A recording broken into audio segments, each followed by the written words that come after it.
Hi, welcome to Richard Kabili YouTube channel, and for today's tutorial, I will be teaching you on how to upload app in iPhone X. But first, kindly subscribe to my channel and don't forget to hit the subscribe button and the bell to notify you for the new updates.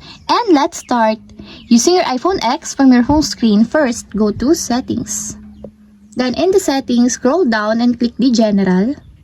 Then in the General, scroll down and click the iPhone Storage.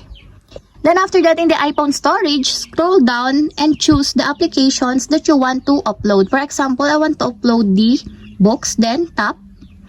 Then in the books, find the upload app, then click. And a pop-up will appear, then click again the upload app. And take note, uploading apps, this will free up storage used by the app but keep its documents and data. Reinstalling the app will place back your data if the app is still available in the App Store. And your applications is now upload. And that's it, we have successfully uploaded app in iPhone X. If you have a question, can you comment down below and don't forget to hit the subscribe button and the bell to notify you for the new updates.